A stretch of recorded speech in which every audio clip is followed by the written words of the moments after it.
Greetings! Today I am going to give you guys a quick overview of some very helpful chords that will help you make a lot of music on your ukulele. First of all, let's talk about what a chord is. A chord is notes played together. How many notes? 3 at least. You can do 4 notes, you can do 5 notes, 6, 7. You can do lots of notes played together. As long as it's 3 or more, it's a chord.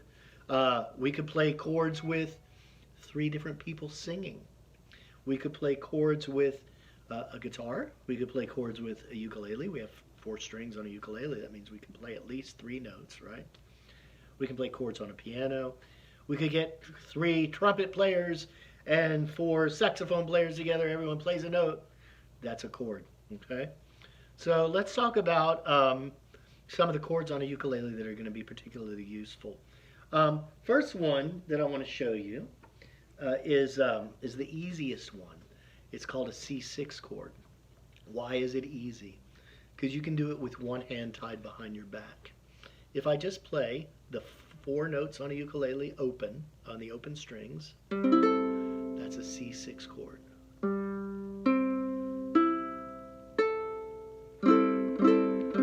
Play them together for it to be a chord. C6 chord.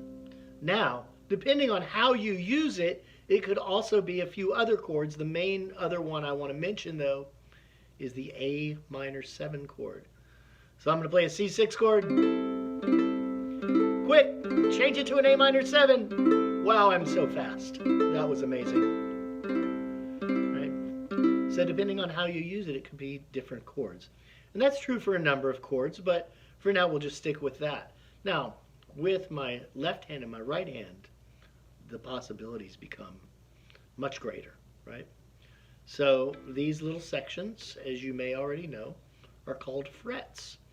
And by pressing my finger down on inside the 2 little fret wires of the fret, I can change what the note is. So this is an open A note, but if I press down the 3rd fret, that's a C note. It's a 3rd fret C. Now, if you want to play a C chord, which is a really common and useful chord to learn, I press down the 3rd fret of my A string, and I play all 4 strings. That's a C chord. There are other ways to play a C chord, but that one will get you started.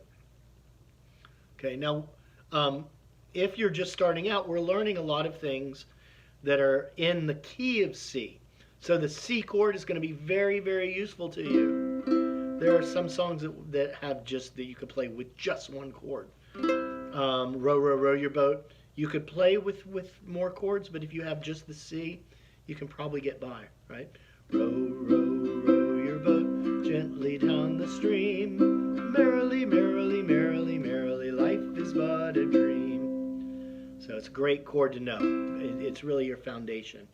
In a lot of songs, if you're playing in the key of C, which you're mostly going to be doing if you're just starting out on ukulele, then that C chord is probably going to be where you begin and where you end, and then there are chords in between.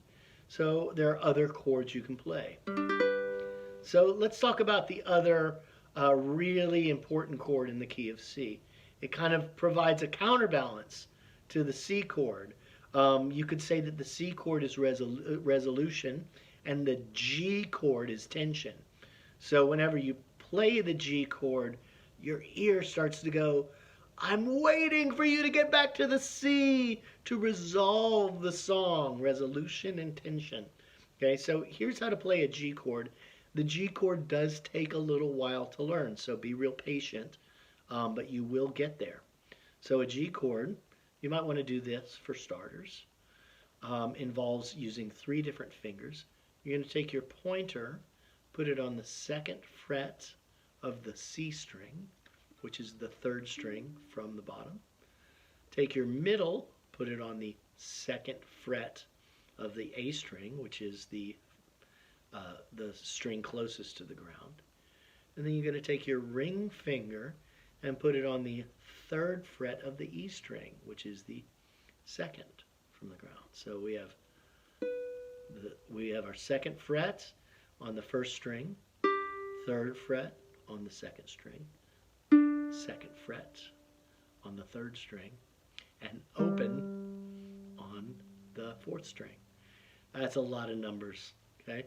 And it'll take a while to get this, but if you can just remember this, 2nd, 2nd, 3rd, you will get there. So let's say I do this. I'm gonna sing something in the key of C.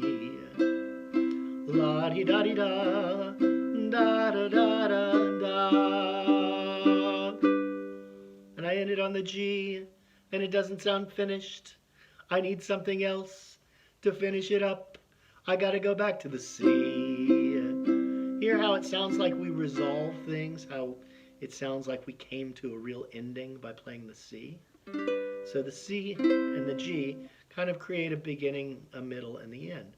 Right? The C is kind of the beginning and the end, and the G is in the middle. Resolution, tension, resolution.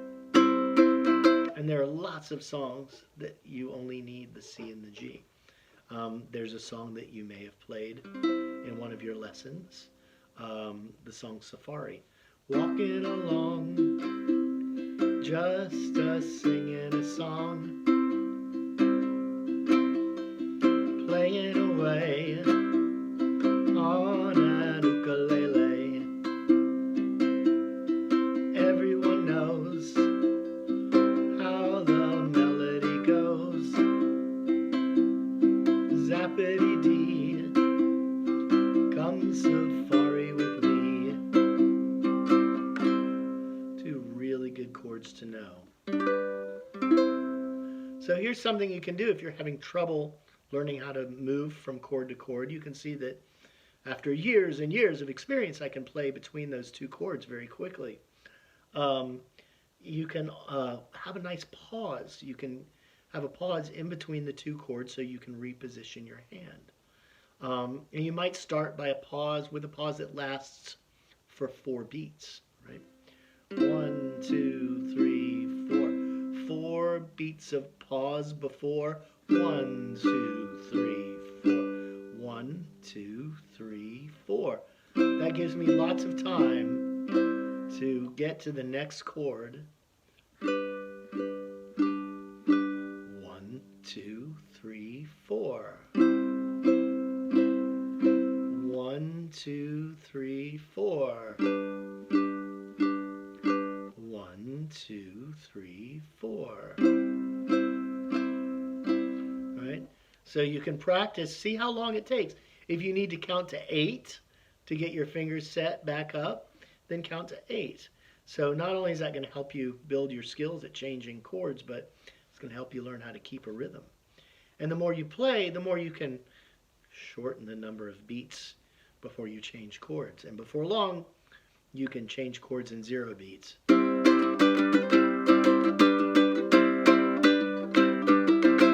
Right?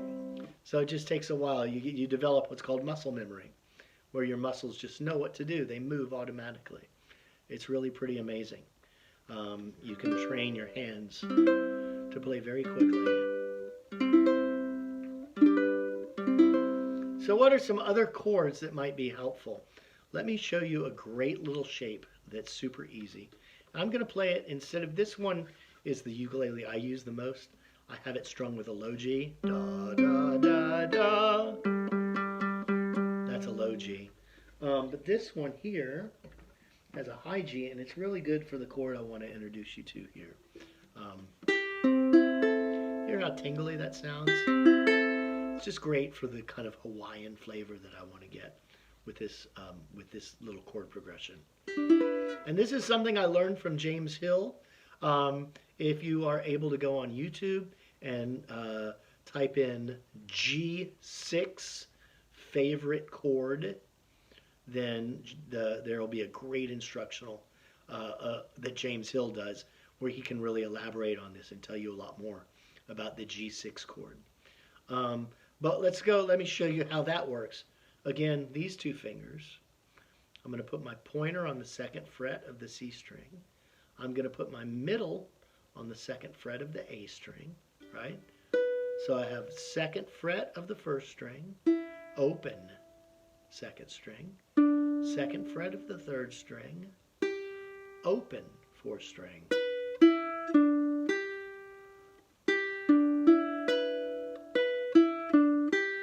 And what happens when I play them all together? Oh man, I love that sound. It's just pretty. And with that high G especially,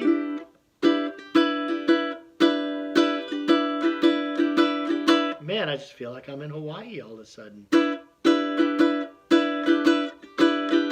So here's something else that's great about this little shape. I can move it over here. So now instead of 2nd, open, 2nd, open, I am open, 2nd, open, 2nd. That's called a D7 chord. D7 sounds like this. Now the D7 and the G6, just like the C and the G work together to create tension and resolution, you can get a lot of that from the G6 and the D7. G6 is resolution, D7 is tension.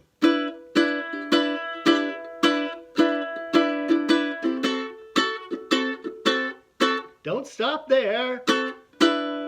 Stop there. Sounds like it's finished, right? But it gets better. That little shape, you can also kind of move it all around. You can slide it up and down as well as change the strings, right? So watch what happens. I'm going to stay on the same strings, but I'm going to move the shape up. Now it sounds really Hawaiian. Oops, let's try that again. Right, same thing. With the D7, I can slide it around.